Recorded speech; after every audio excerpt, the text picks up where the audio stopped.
Parlez bien fort. On pense qu'on en est depuis un certain temps, tous les deux. Hein? Ça fait quelques années, oui. Ça fait quelques années, oui. Bon, alors cette Cadillac, elle est magnifique. Elle est superbe. Je pense que les gens qui sont là ne peuvent pas dire le contraire. Elle est magnifique, hein, cette Cadillac. Elle est de quelle époque? 1954. 1954, oui. Et c'est une voiture, donc, à l'époque, qui était vendue à une certaine clientèle. C'était déjà une voiture qui était peu répandue en France. Et oui.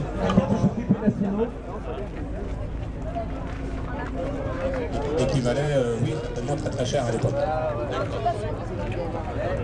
Cette voiture, tu l'as achetée dans cet état ou tu l'as refaite? Non, je l'ai achetée dans cet état-là. Dans cet état-là? C'est une voiture qui a été restaurée il y a à peu près 20 ans. 20 ans. Et voilà, qui vient du Texas et qui était en très bon état déjà, très très saine. Et juste la partie esthétique qui a été refaite. D'accord, la partie esthétique. Apparemment c'est le micro qui déconne, hein. C'est ton micro apparemment qui déconne, on va tricher. On va faire comme ça. Voilà. Donc ça fait combien de temps que tu y es? Je suis entendu, excuse-moi. Ça fait par le micro. Ça fait 1 an. Ça fait 1 an? Ah, c'est récent. Oui, c'est récent. Alors une voiture comme ça, le public qui ne connaît pas forcément les voitures, une voiture comme ça, ça a une cote de combien aujourd'hui? Si quelqu'un veut en acheter une aujourd'hui? Ça cote entre 35, dans cet état-là, entre 35 et 40 000 euros. Ah, j'aurais cru plus, moi, ça relativement raisonnable finalement, dans cet état-là surtout. Bah, après, ce qui monte en cote, c'est plutôt les cabriolets, qui aujourd'hui flirtent avec 100 000 euros. Ah ouais, dès que c'est un cabriolet, c'est vrai.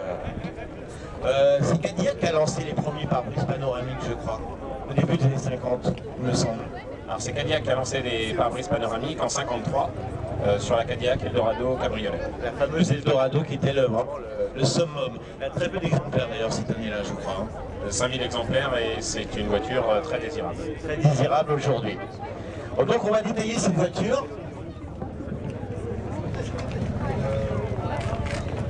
Marche pas, marche pas. Alors quand on voit déjà la longueur de la voiture, on est impressionné. Alors il y a certains qui m'ont demandé ça sert à quoi les petites antennes là en bas. Ben, moi je sais, hein. Mais la plupart des gens ne savent pas. On va demander à une personne. Pour les maladroits. On va demander à une personne. N'importe qui. Voilà. Alors les petites antennes là, à quoi ça sert? C'est pour ne pas frotter sur les trottoirs. Ah, bien. Ah, je t'étonne. Alors là, bravo. J'avais pris une fiche, je ne devrais pas savoir. Eh bien si. Parce qu'en fait, c'est relié à un petit voyant ou un petit, non, un petit bruit. Non, C'est relié à rien. Ah, je pensais que Ça résonne dans la voiture, uniquement. ça résonne dans la voiture. C'est une tige de ferraille qui frotte le trottoir. Si je fais ça, Non, ça... Non, faut que ça frotte. C'est comme un peu l'échappement qui tombe. ah, c'est le raclement de l'antenne le long du trottoir, c'est ça qui t'indique en fait que. Ça que tu résonne dans prends. toute la voiture. Ah d'accord, je pensais que c'était relié moi, à un petit capteur. D'accord, ok. Donc le public sait maintenant que c'est pour se garer, parce qu'avec ce genre de voiture, c'est pas toujours facile de se garer près d'un trottoir. Ça tombe jamais en panne. Ça tombe jamais en panne, c'est sûr. On a une banquette avant qui est énorme, on peut se mettre à 3 à l'avant sans problème. 3 à l'avant, 3 à l'arrière. 3 à l'arrière, 6 places, à l'aise. Voilà. Pour des gens un peu corpulents. Non, en tout confort. Tout confort. Alors ces voitures-là, à l'époque, dans les années 50, elles étaient très en avance sur les modèles européens, au niveau de tout ce qui était, je dirais pas gadget, mais électrique.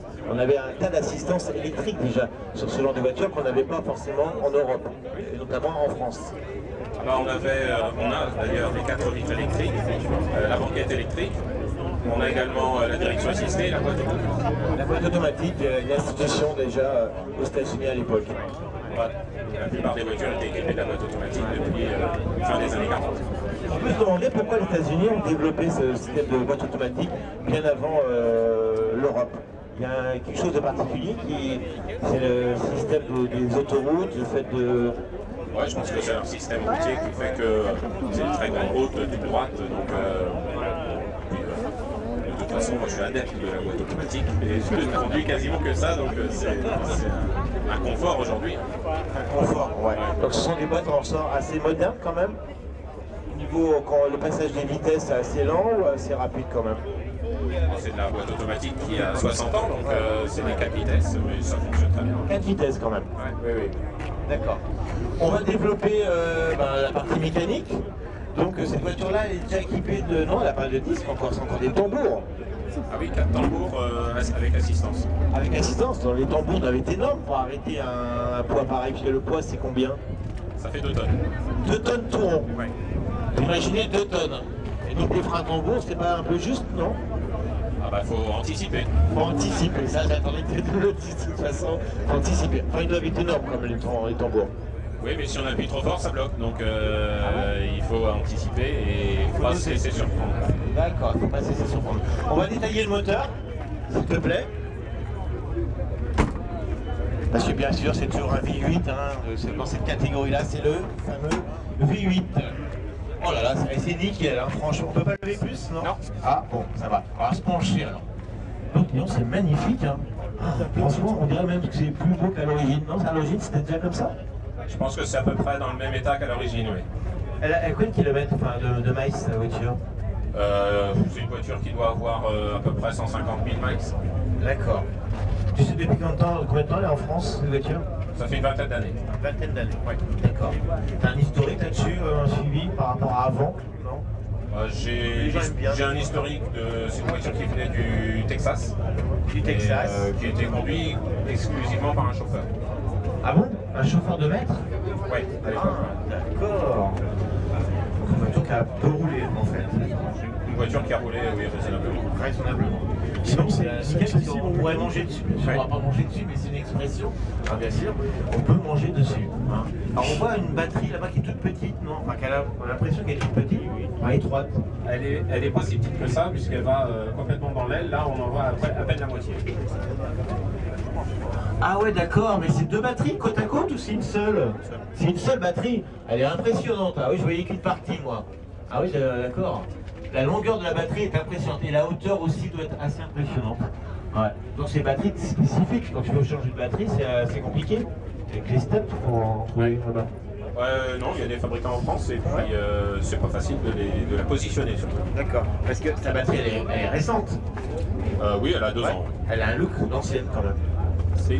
C'est une reproduction de batterie ancienne. Mais on fait maintenant des reproductions de batteries anciennes avec la technologie d'aujourd'hui. Avec une technologie qui est assez ancienne quand même. Assez ancienne. On a donc un gros carbu au milieu. Oui. 4 corps, je pense. Carbu 4 corps avec un V8 5 litres 4. 5 litres 4. C'était le plus gros des V8 à l'époque chez Cadillac? Il n'y en avait qu'un.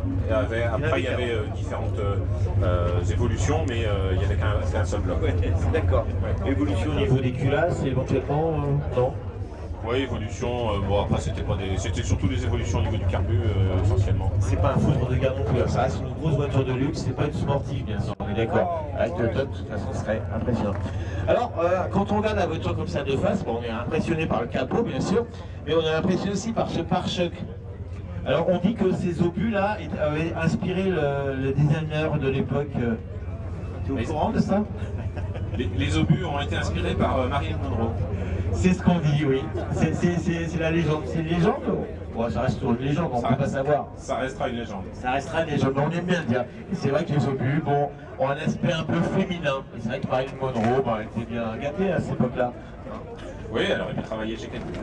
Elle aurait pu travailler chez Cadillac. J'adore aussi ces casquettes de phare, là, c'est avancé, qui couvrent... ça, c'est stylistique au niveau de chez Cadillac, je crois. Oui, après ça s'est généralisé sur beaucoup de voitures. Ouais. Et Cadillac a lancé pas mal d'innovations quand même. Alors on va faire le tour de cette voiture. Donc on a parlé de ce retour sur les côtés. Et d'ailleurs après ils iront beaucoup plus loin parce que le pare-brise ira pratiquement en biais comme ça pour arriver vraiment jusque sur la porte. Et d'ailleurs ça gênait les occupants quand il fallait monter. Ce pare-brise qui... Donc ça va vieillir assez vite ce pare-brise. Oui, jusque dans les années, on va dire, début des années 60, 61, l'appareil des pare-brise panoramiques sont terminés. D'ailleurs, quand on regardait dans l'angle du pare-brise, c'était un peu flou. Quand on regarde en principe, il y avait un léger flou. Mais toi, ça va. J'ai vu des pare-brise comme ça, où dans l'angle, c'était pas top. Alors cette voiture, elle est en coupé. On a parlé de cabriolet tout à l'heure. Eldorado notamment, qui est le sommet de la gamme. Et bien sûr, il y avait aussi des berlines standards et des berlines rallongées aussi, limousines. Il y avait une berline standard avec montant. Ensuite, il y avait une limousine avec montant, bien sûr, le coupé de ville et le cabriolet. Et cabriolet Eldorado. Coupé de ville ou Eldorado, il y a deux finitions. Ouais, il y a deux finitions sur le cabriolet. D'accord, c'est ça. Quand on voit le coupé, la longueur qu'il fait, on peut s'imaginer que, par exemple, la berline limousine, elle devait être énorme. Énorme. Bon, ça fait 50-60 cm de plus. Ouais, quand même.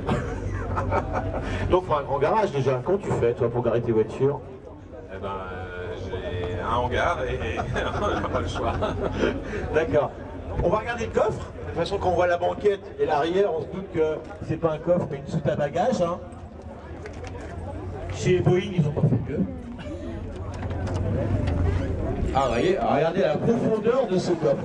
On voit la banquette tout au fond, là, le dossier de banquette. Et puis la largeur surtout. Et puis là, on voit que c'est le châssis qui doit passer ici, je pense. Oui. Hein, le châssis passe juste sur les côtés. C'est un châssis classique. C'est pas une voiture à coque autoporteuse encore, c'est trop tôt pour les Américains. Ah oui, les Américains, ils font encore des voitures avec des châssis aujourd'hui. Ouais. C'est assez rustique, ça c'est assez rustique, hein, les Américains, même aujourd'hui comme tu dis. La roue de secours, eh ben, comme elle prend de la place, c'est une grande taille quand même, hein. Je sais pas quelle taille ça fait, mais on l'a mis un peu de côté, mais pas complètement parce qu'on ne pouvait pas. Non, et puis quand il y a le passage du châssis derrière, on ne pouvait pas la mettre, autrement, ailleurs. et dans le fond du coffre, c'est pas très pratique. Surtout qu'elle doit être lourde. Un peu, ouais. Mais de toute façon, vu que la place est assez grande autour, ça ne gênait pas vraiment. Toi, quand tu pars en vacances, si éventuellement tu pars en vacances avec, ça ne pose pas de problème, je pense. Non, il n'y a pas de souci.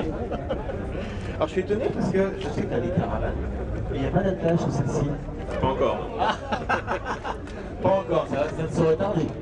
Ah oui, cet hiver, il y aura un attelage. Donc que tu fabriques maison ou que tu peux encore trouver? Ça n'existait pas, c'est que des fabrications sur mesure. D'accord. Ouais. Tu vas le faire fabriquer ou le fabriquer sur mesure? Oui, c'est une fabrication sur mesure, automatiquement. De toute façon, quand il y a un châssis, il n'y a pas trop de problème hein, pour fixer un attelage. Non, puis le châssis est suffisamment épais, pas de souci. Alors, caractéristique des plupart des Américains de cette époque-là, les fameux jeux d'échappement dans les pare-chocs. Hein, ça on le revoit souvent sur les Américaines. Cadillac, je sais pas si c'était le premier à le faire, et ça remonte juste après guerre. Oui, même les voitures des années 40, certaines aussi. Années 40 déjà, ça commence avant guerre. Chez Cadillac, c'était en 53. On a des belles pièces hein, pour éclairer la plaque, franchement c'est super beau.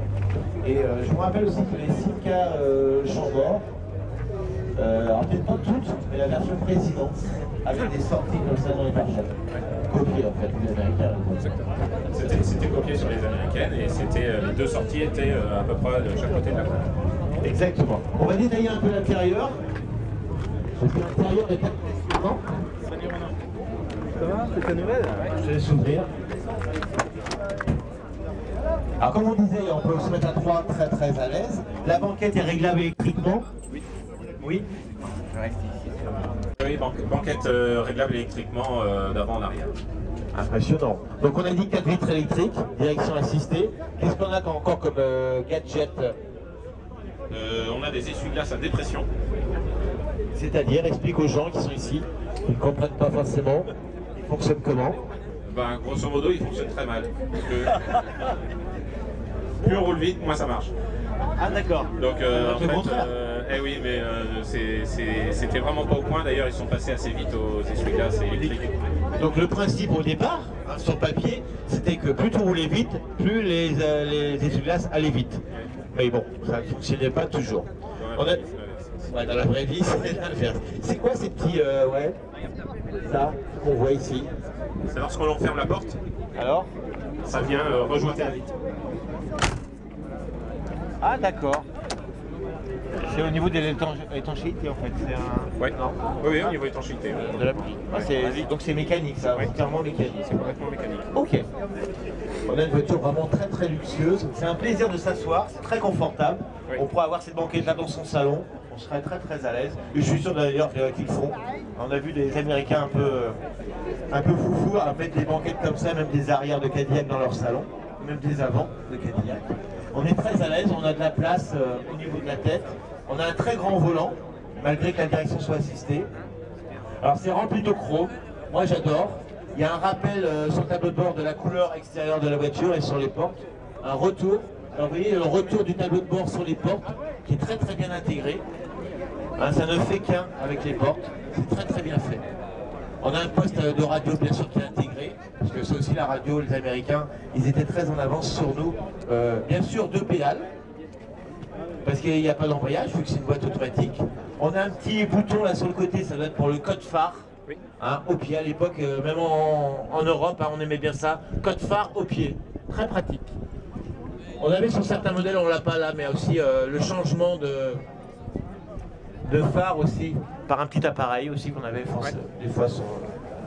Bah, ça existait à partir de 53 et c'était le passage code phare automatique. Je crois qu'on a présenté un petit véhicule comme ça équipé de ce système, il me semble. Non, bah, c'était quelque chose d'autre. Une autre voiture, oui. Ok. Comment vous la trouvez cette voiture, le public? Hein, elle est magnifique. Hein. Je demanderai au vélo là-bas de faire attention à la voiture. Non, s'il vous plaît. La petite classe. Alors ça c'est quoi? C'est un déflecteur. De quoi? De moustique? Non, c'est un déflecteur d'air, ça permet de rouler la vitre entrouverte sans avoir trop de vent rentrer dans la voiture. D'accord, ça fait des petites oreilles, c'est marrant. Ok. Écoute, cette Cadillac, elle est magnifique, on pourrait s'attarder plus longtemps, on a d'autres voitures à passer. On te remercie beaucoup de l'avoir présenté avec nous et on te dit à bientôt. Voilà. Merci. Merci et bravo, vous pouvez l'applaudir. Cette magnifique Cadillac, qui était vraiment un modèle de luxe aux États-Unis à l'époque, il n'y avait pas mieux. Il n'y avait pas mieux que Cadillac. Et il y a beaucoup en France qui ne trouvaient pas de modèle français équivalent et donc achetaient des américaines. Dans les années 50, il y avait beaucoup quand même de gens qui étaient fortunés qui achetaient des américaines. Alors celle-ci elle vient des États-Unis, elle est là depuis 20 ans, hein, depuis 20 ans en France. Voilà, elle vient de l'Arizona cette voiture. Magnifique, vous pouvez l'applaudir encore une fois. Bravo!